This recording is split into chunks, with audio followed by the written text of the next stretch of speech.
I'm very excited. I've been looking forward to this discussion for several months. So as we've been planning it and working out the logistics, we're joined by three incredibly talented individuals, Christian Allaire, Korina Emmerich, and Jamie Okuma.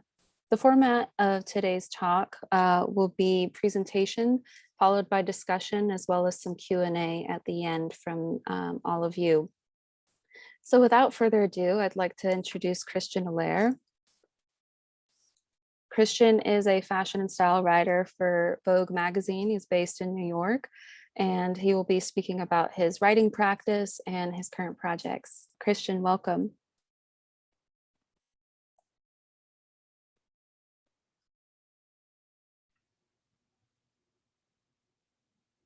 Hi, am I on? I can't see myself.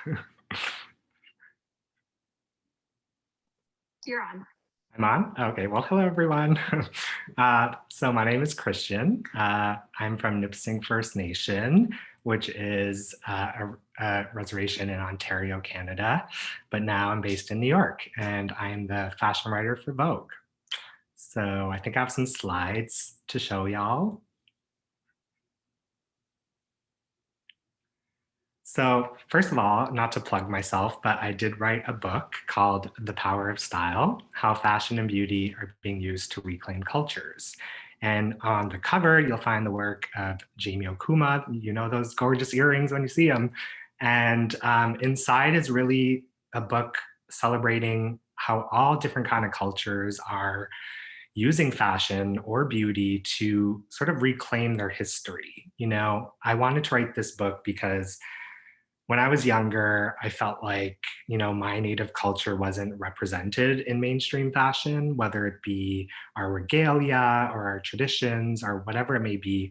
And for the longest time, that made me sort of like doubt my culture and maybe think of it as not beautiful. And so I really wanted to do a book that for youth, because it is for youth, to showcase that, you know, your cultural clothing is beautiful and it should be celebrated.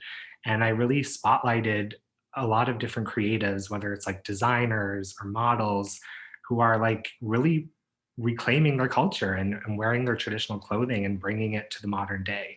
And I think that's so inspiring. So that is my book. That is my plug. On the next slide, I'll talk a little bit about my work at Vogue. So in my role, I do a lot of different things. I'm a fashion writer and I write about, you know, celebrity style. I write about runway trends, but a big and probably my favorite part of my job is writing about Indigenous fashion. You know, I joined Vogue like 3 years ago, and at that point, they weren't really covering Indigenous fashion at all. And so when I stepped into my role, I kind of knew that I wanted to make that a focus. And luckily I've been able to. And in fact, it's been doing really well for us because I think people are recognizing this beauty that's been ignored for so long. And this is from a recent story I did with Quanah Chasing Horse, an amazing Indigenous model who's taking over the runways and just like, you know, giving us that representation we've been waiting for. So this is from our October issue. We did a whole spread with her, and I wrote the story to go with it in the print issue. And it was probably like one of my favorite things I've ever done so far. And she's just so inspiring, and you guys should look her up if you don't know her. And here's just an example of like the silly fun things I also do. I test drove purses during Fashion Week. So I kind of love that about my job, is no day is the same and like I'm always doing something different. And lastly, I think this is started with Naomi Glasses, who's an amazing textile artist. She does rugs and weavings, but she allowed me to sort of explore her incredible turquoise collection. I think, you know, when people think of Indigenous jewelry, their first thought is always turquoise, even though it's much more than that. But I kind of love that Naomi is like the master of collecting turquoise. She has over 200 pieces. So that was a really fun story to work on. And that's me. Go to Karina. Thank you so much, Christian. And for anybody His book has been selling out. It's available on, I think, Amazon and Barnes and Noble. So if you haven't gotten a copy of it yet, it's definitely worth picking up. Next, we have Karina Emmerich. Karina is a New York City-based designer, and her company M Studio has been sort of making waves in the fashion industry and is included in the current Metropolitan Museum Costume Institute exhibition. So without further ado, I'd like to turn the mic over to Karina. Oh, hello. Haslachel, Twagwalapu, Gwalapu, Daisha, Deseaya, Chillup, Karina Emrich, Zeetstat, Spoil Tapshud, Ashlachel, Chad Alta, Lenafe Hoking.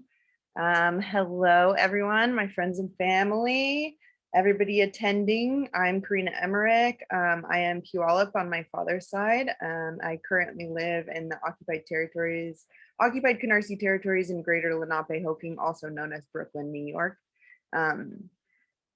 We can go to the next slide and I can show you a little bit of the work that I do. So I am a clothing designer. I am also artist, community organizer, and I also work with a Slow Factory Foundation. So I'm a slow fashion clothing designer, small designer.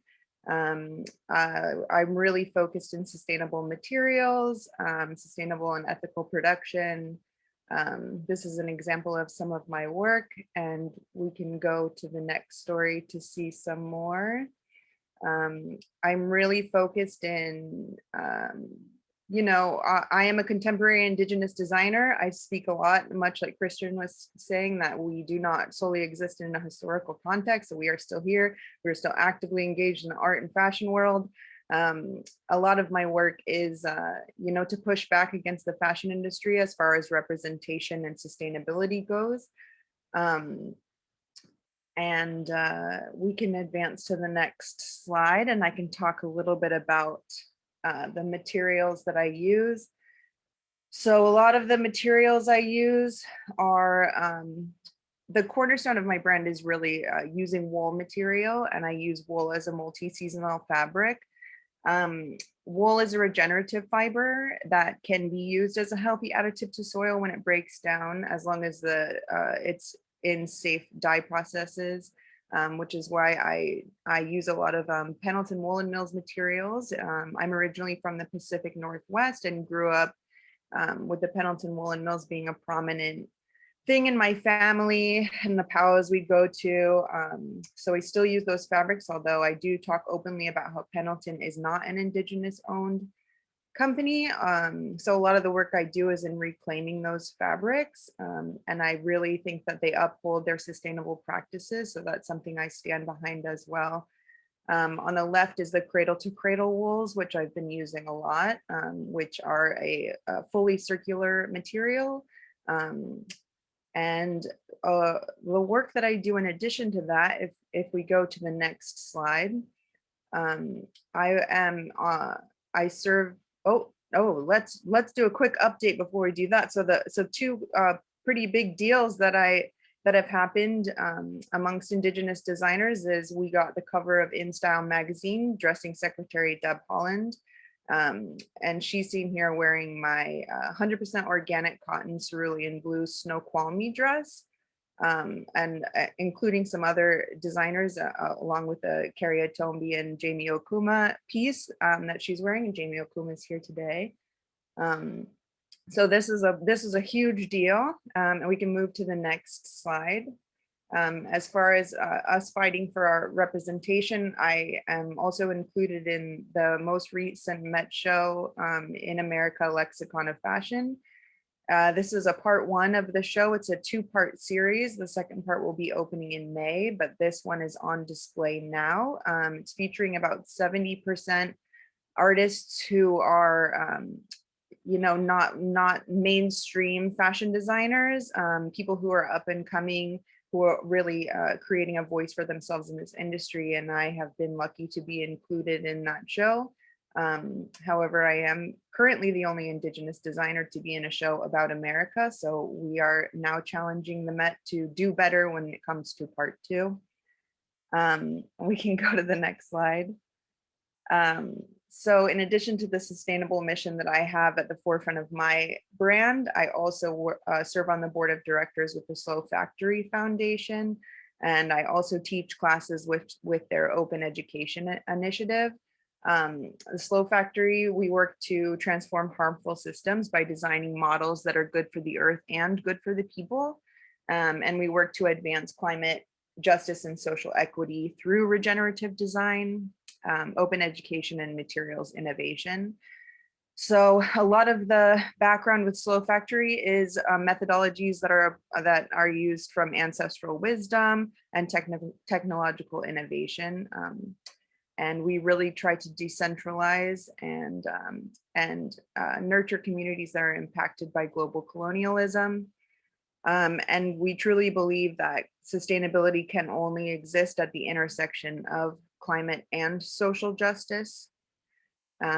So that's a big part of the work that I do as well. And then if we move forward, I can talk more about my community organizing work.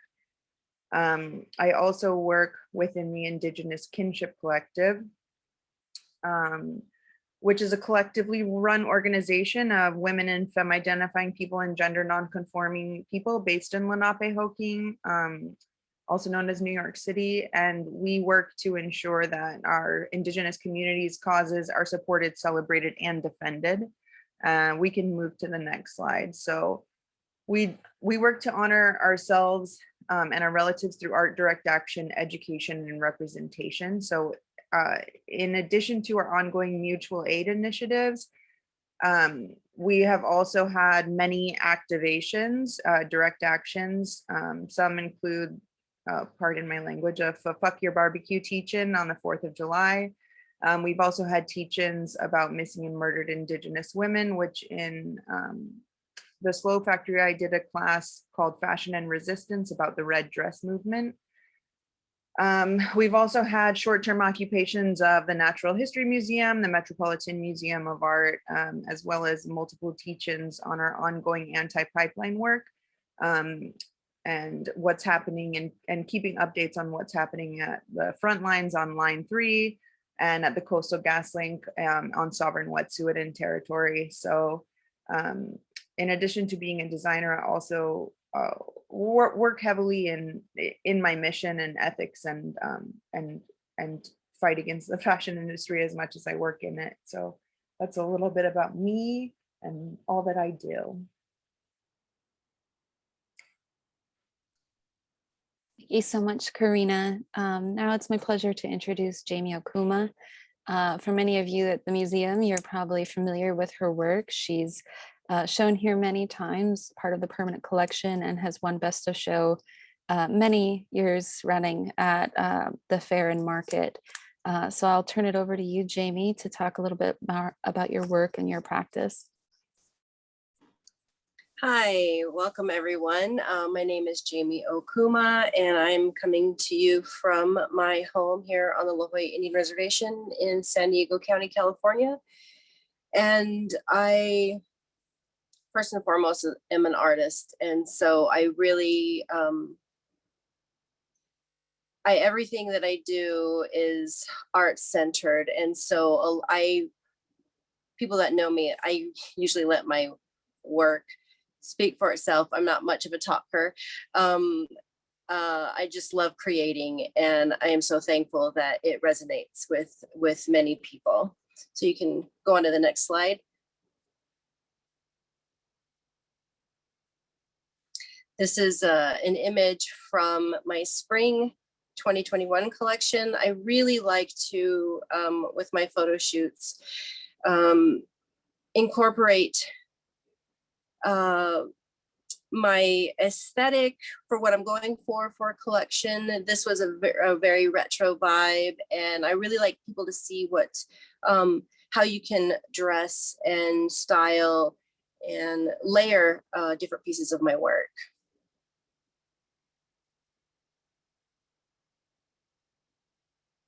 This is again from the same spring 2021, and this is my niece and my cousin, who are my wonderful models. Nijoni is here from La Jolla Indian Reservation, and Nishay is from the Mesa Grande Band of Mission Indians. And everybody, a lot of times I get asked about my models and stuff. Yeah, they're a family. My photo shoots, my whole campaigns, everything is family centered. And I'm just extremely lucky that I have very beautiful girls in my family. And also within my collections, I also have works of my mother's, which you can see here on the Nishay with the cuffs. And you can go on to the next slide. This is brand new. This is launching this weekend. And this is my little cousin, Corel. She's not so little anymore. But this was taken, this shoot was done in Big Bear Mountain, California. And it's a play off of last fall's collection where I am reintroducing this eagle butterfly design that I had a few years back. It is a new design in the sense of beadwork that's involved that you can't really see too closely, but those butterflies are made out of eagle feathers. And I digitally work those out into designs. And here you see the new print for the season.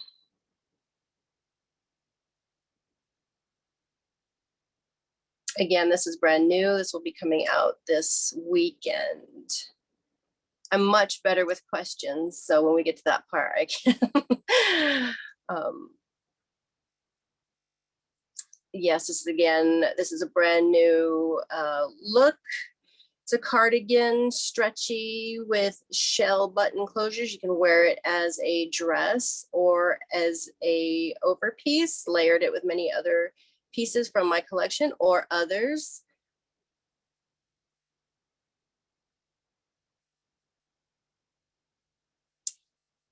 Yeah, this is more looks from the new collection.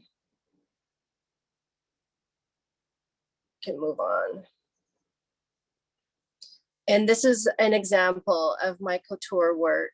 I love these pieces. And in fact, Secretary Holland had worn the skirt on the right for the In Style fashion shoot Karina had mentioned earlier. And I don't know if I can announce it quite yet, but the dress on the left has finally found a home in the permanent collection. I'll be hopefully soon be able to announce that. But yes, that will be found its home on the East Coast. And hopefully viewers will get to see that soon at its new institution. But yeah, I love to do both. Couture work is I love working with my hands, and that is where my true love is, with anything to actually bead or sew from myself is just, that's everything for me.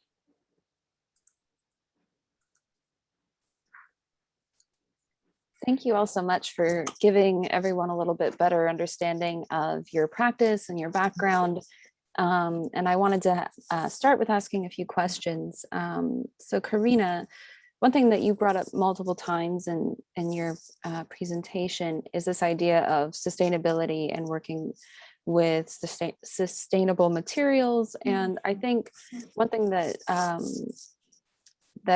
kept coming to mind for me and has been brought up in other conversations is not only just that sustainability of the materiality of fashion, but when it comes to BIPOC designers, what's the sustainability of the labor model within the fashion industry at large, where often it can feel co-opted or tokenized? How do you build those long-running relationships and representational spaces for Native designers in mainstream fashion?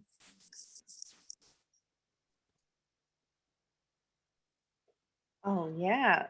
Can you repeat the question? Sorry, that was really wordy. Sorry. Just, when we look at sustainability beyond just its material, how can we ensure that the labor model and the sort of relationship is sustainable, and that Indigenous designers aren't tokenized or just used for one-off collaborations? Yeah, I mean, that happens a lot. I think that that's still an ongoing thing that's going on, is that we still make up a small percentage of design, but at the same time, I'm really hopeful with the representation that we've been gaining, and a lot of it is through media representation, especially through Christian. And I think Christian's been a huge game changer and has been able to really put our work at the forefront of a lot of these big magazines and big publications, and as well as advocate for us and our voices. So I think that's something that is actively changing. And I think that I also talk often, especially with the advent of social media, that we are now in charge of our own marketing, and we can work to combat things like cultural appropriation and talk about those things on a greater scale. A lot of the youth with their TikTok has been pretty phenomenal as well.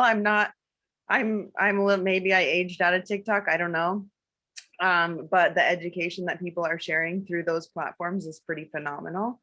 And I think that as far as sustainability goes, so often, some of the statistics, which, don't always trust all statistics, but like we make up 5% of the world's population, yet we're protecting 80% of the world's biodiversity. And I think with our traditional teachings, that we are a part of the world, and that we're all of our relations are together. I think that those are things that we really respect as designers as well. And we're just conscious of our footprint throughout this industry, and continuing to challenge this industry and get the recognition that we so deserve. Absolutely. And that idea of kinship and community, and also being tied to the land, seems like such a huge part of your practice, Jamie. You said everything that you do is tied to your family and your community. All of your photo shoots are in the territories that you're from. Can you talk a little bit more about your process and how you incorporate certain visuals or iconographies from your community into some of your couture work and some of the printed garments that you have? Yeah, I feel that it's all very, it is intentional and it's not. And I know that doesn't make a whole lot of sense. It's just, I do what I love. I don't really need to think about it a lot. It just is there always. I've said before, I'm just terrified. I'm going, my ideas and designs are going to outlive me. I don't have enough time to do everything that I want to do, because it's always there. So there's no lack of inspiration. It's just things that, I guess, just growing up here, being around it, it's my lifestyle. I don't know how to explain it any way other than it's as natural as breathing to me. And if I don't do it, it will kill me. So it's just ever present. And I can't really put it into more words than that. It's that simple for me. And I'm just so forever grateful that I can do this and make a living out of it. Absolutely.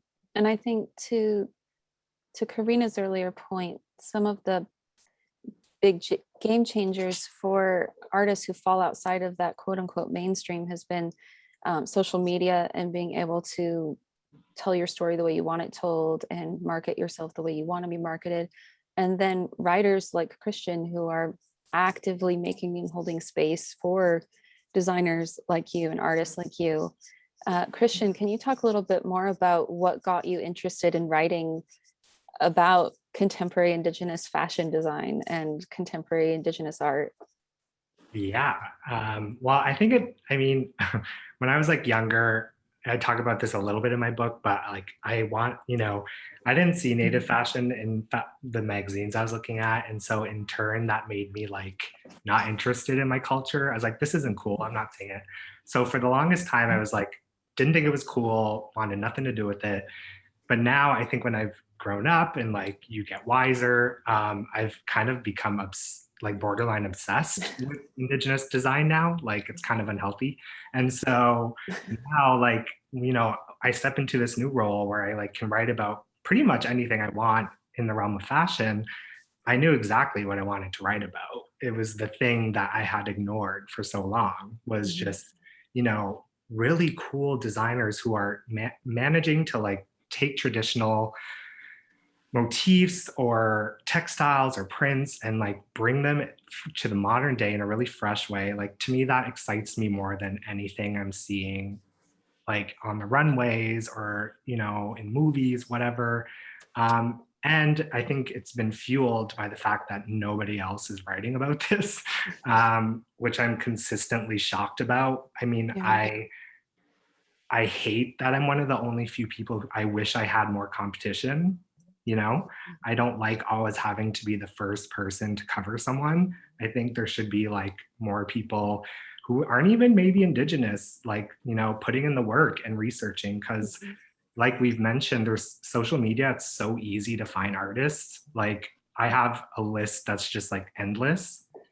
So it's easy. It's so easy for me to write about this because it's the pool of talent is there, and it's just what I've want to do. And when you first came to Vogue, what was the reception like? Were you brought on to specifically incorporate more Indigenous designers into what's covered? Did you have to sort of fight for that space? And what was their sort of reaction or reception for the work that you really want to do? Yeah, I mean, it wasn't something that was being covered. So nobody was asking me to do this. I don't think it was on anyone's consciousness, sadly. But so I just started pitching it. And luckily, you know, the team loved the work I was pitching. And when I started doing more of these things, they started getting a lot of traffic because I think people are drawn to just beauty, no matter the culture.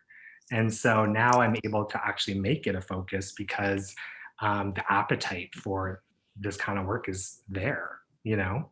And so I'm so lucky that I'm able to actually make it a full-time thing. Absolutely. Well, and we all were discussing sort of casually before we started the webinar today, just about the cost of being a designer, that it's a very expensive field to get into, not only the materials that you have to purchase and your own labor that you have to put into it, but then sort of the production after that of hiring models or photographers and sort of disseminating your work and marketing your work.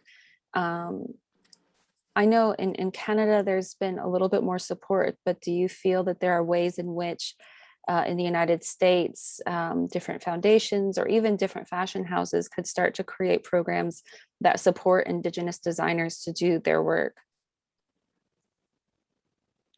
That can be anyone to answer it, not just Christian. Well, for me, I guess I can say, having built a career by myself, you don't need all of that. If you want it bad enough, if you're good enough, you can do it. I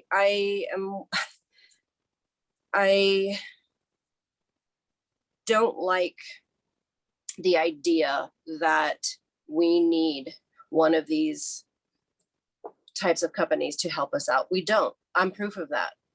I've been doing this a long time. I did it way before social media even existed. I built an art career, and social media has helped that morph me into the fashion realm. But really, I don't like the idea of that you need a hand. If you really want something and you're willing to work hard enough for it, you're going to get it. Because that's the one thing that people, I don't think, realize what you mentioned, the work and the money and all. For myself, I'm self-made and self-built. It's hard. It's really, really hard. And oh my gosh, even this collection right now, I'm like, I don't want to do this anymore. I just want to feed. I just want to be, it's very difficult. You don't see the work that goes behind this. And so, yeah, I mean, that's great if they want to do that, if people are willing to help out. But as an artist, as a designer, for the ones that want to do this, you don't need that. Yeah, I'm gonna jump on that too. I mean, same with Jamie. I'm completely self-funded. I moved to New York with 2 suitcases and a cat and $72, you know, but I've been working at this for 12 years. And even now, you know, like there's a comment in here that says that, you know, we have to present ourselves as perfect through social media.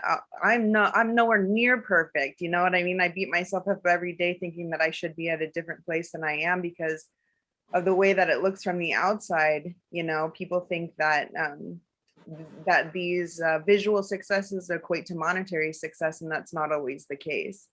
And how expensive it is to work in this industry is crazy, you know, like I'm trying to just sell coats so that I can buy more fabric to make more coats. Like I'm not putting, there's nothing going in my pocket, you know what I mean? So it's really, it's difficult, but at the same time, like I've just started applying for grants in order to try and get help to advance myself a little bit farther, to get help with sewing, because right now I'm doing all my production on my own.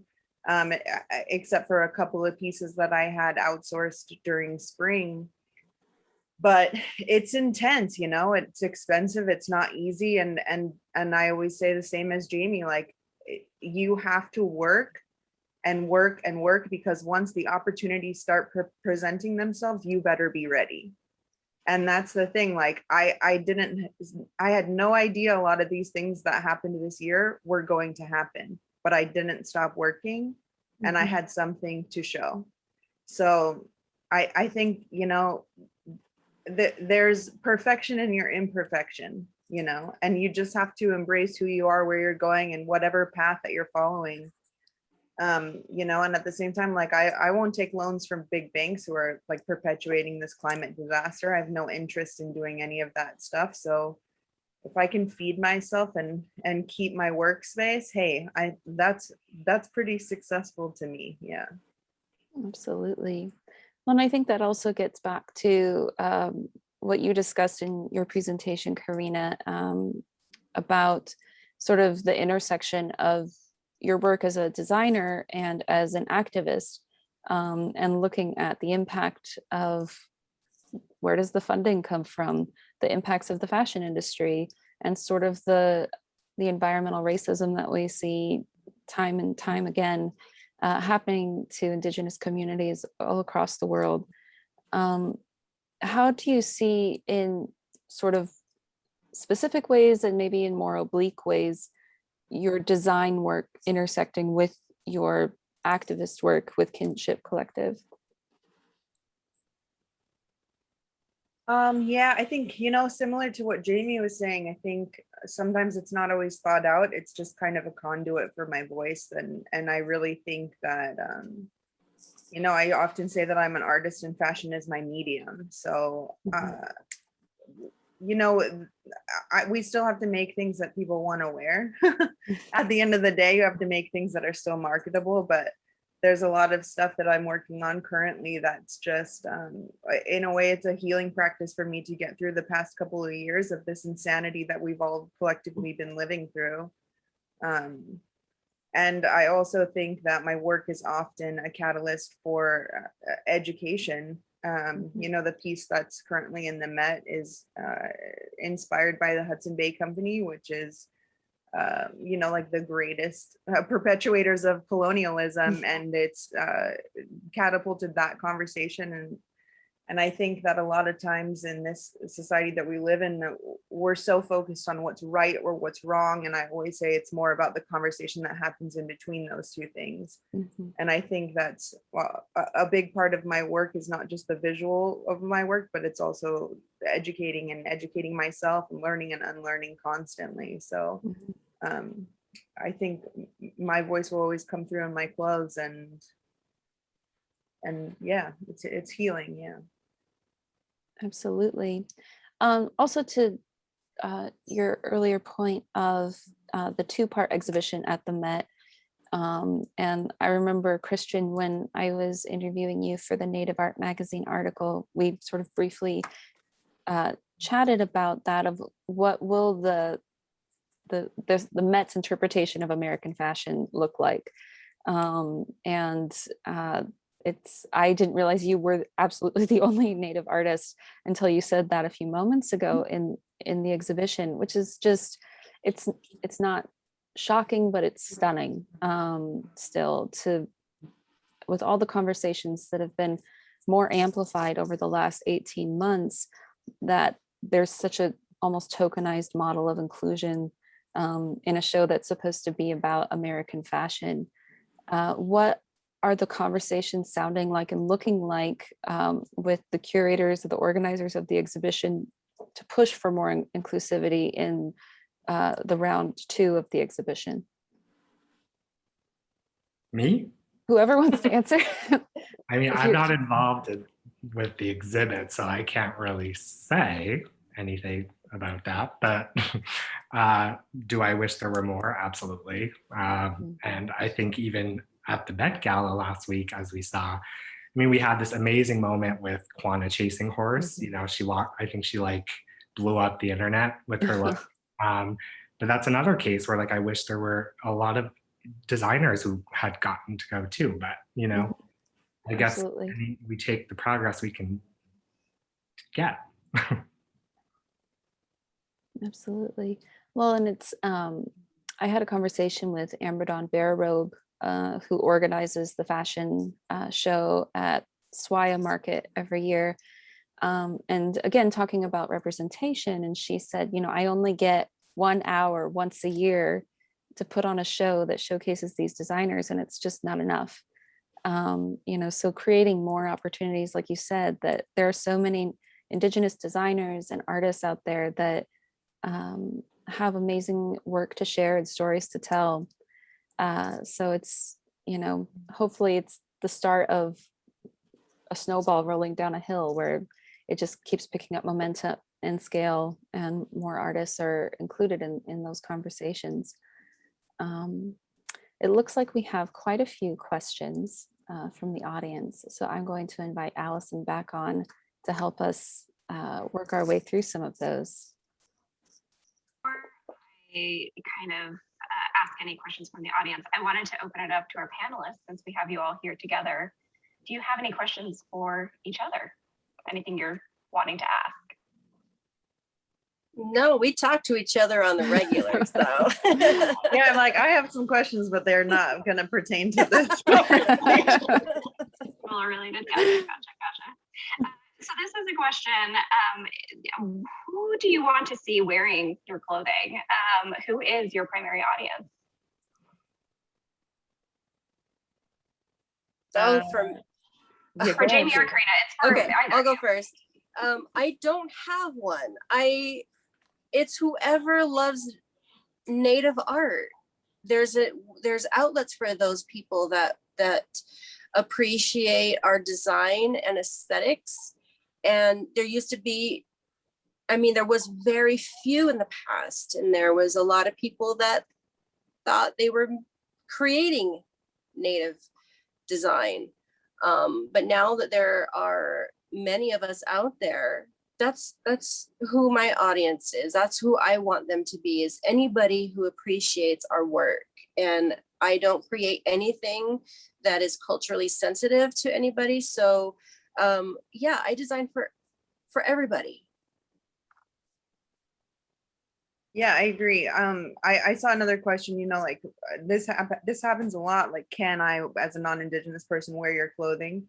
Yeah, 100%. Like, absolutely. If I'm putting something to sell online, it's for everyone, anyone who wants to purchase it. You know, if I'm doing something ceremonial, I'm not going to put it on my website for sale. So don't worry about mistakenly buying something that you shouldn't be wearing. And also, it just gives you an opportunity to boost Indigenous designers. When somebody's like, you shouldn't be wearing that, be like, actually, yeah, Karina Emmerich from Emmy Studio said that it should, and this is her card, and you should check her, you know what I mean? So like, you know, yeah, like the stuff we make is for everyone. And you know, I agree with Jamie. Yeah. This question is for Jamie specifically. How do you divide your time between the fashion design and the wonderful award-winning beadwork that you do? You know, thinking of, you know, your latest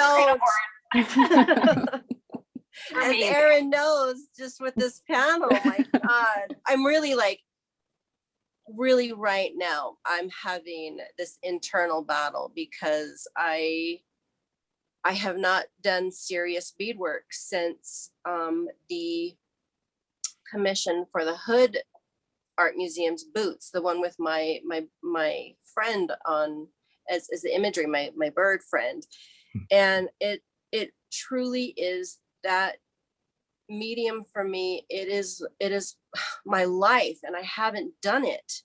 And so I'm really, really struggling because I have this incredible fashion business in one hand, and then the thing that got me there in the other. And it's very, very difficult. So yeah, I'm like reworking things out right now, how to move forward with that. And I've had people, you know, offer help with the fashion business side, but I also have this insanely controlling, I don't trust many people. And I like the fact that I can have that connection with my customers. I mean, when I run my socials, I run my website. I don't, it's just a control thing. And I know I need to learn to let go, but I like that relationship. And so, yeah, I don't know. To answer that question, I don't know. But yeah, I'm feeling like it's something needs to change for sure. Or not, because you produce beautiful stuff. This question's for Christian. Do you have any words for any aspiring Native writers and journalists? Please come, we need you. No, but let's see. I mean, I think the like I said before, the appetite for this coverage of Indigenous fashion, and not even just fashion, art or like film, or it's such an untapped, I mean, I don't want to say untapped, that's not true. I think there's a lot of people doing cool things out there, but I think we need more writers covering them. And so if you're even thinking of, you know, writing, or I say, please do, because I think you'll also find that if you pitch stories with sort of an Indigenous lens, you'll find that you'll get a lot of reception because there is nobody else pitching these stories, right? So you have that bigger chance of getting published and getting assignments. And like I said before, I want more competition, like please. So just, I say go for it is, I guess, my answer. This question is for Karina or Jamie. You know, how are you actively encouraging any outreach for Indigenous students in schools or those studying in the fashion industry?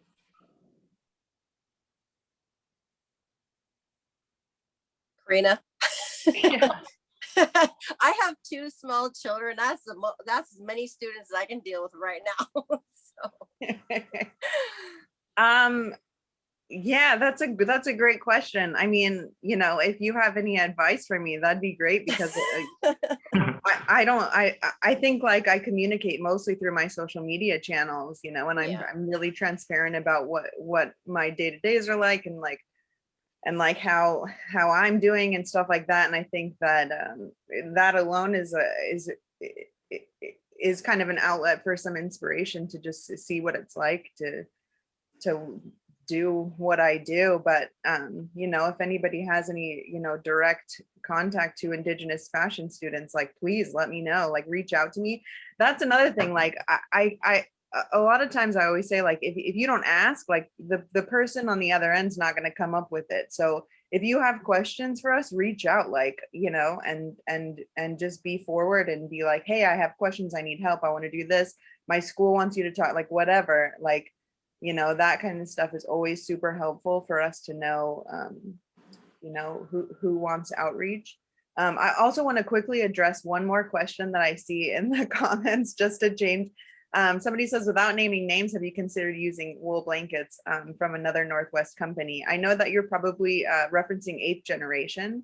And I just want to say, as far as like legality and design goes, 8th generation blankets are all made specifically by a certain artist. So for me to take those, that artwork and to repurpose it into clothing would not only be illegal, but it would be to a disservice of the artist who originally made the blanket.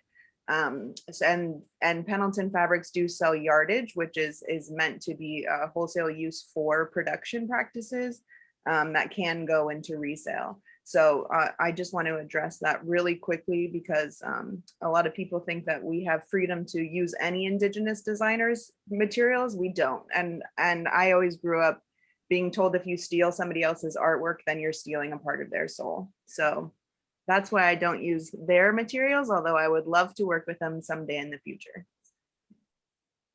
I think that's a great segue into, I think, what will be our final question for the panel. And this is for anyone to answer. And if anyone could go into a little bit more, I know, Karina, you touched on this a little bit earlier about the appropriation of Indigenous designs and how stolen or inspired by Native fashion designs can harm Indigenous artists.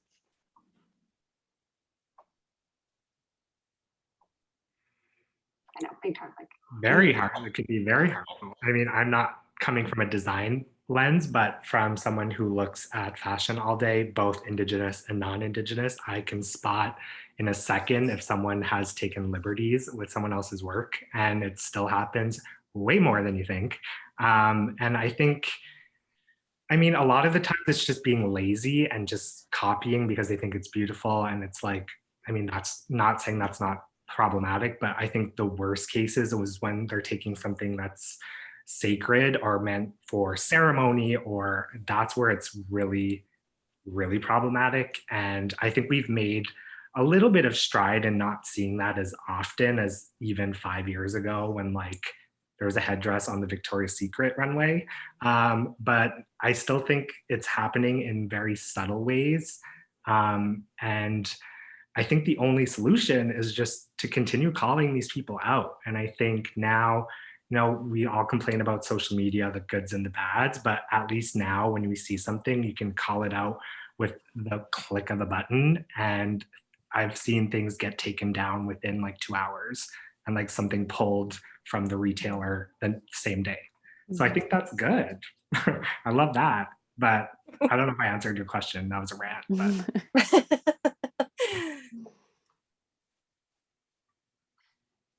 Well, thank you everyone for joining us. Before we kind of log off, I do want to let everyone know that we will be having a couple more virtual art talks this season. Some will be members only, but we do have a public virtual art talk next month. We're just narrowing down the date, but it will be, again, moderated by Erin, Joyce, and it'll be a live conversation with filmmaker, actor, and artist Bobby Wilson, who's known as one of the founding members of the Indigenous sketch group comedy, the 1491s, and his current projects are Rutherford Falls and Reservation Dogs. So definitely keep checking our website. That'll go up soon. I hope you all can join us for that. And then I also want to extend a very sincere thanks to our panelists today. Thank you so much for your great insight. Thank you so much to all of you. And thank you everyone for watching. Yes, thanks for having us. Yeah, thank you. Bye. Thank you, everyone.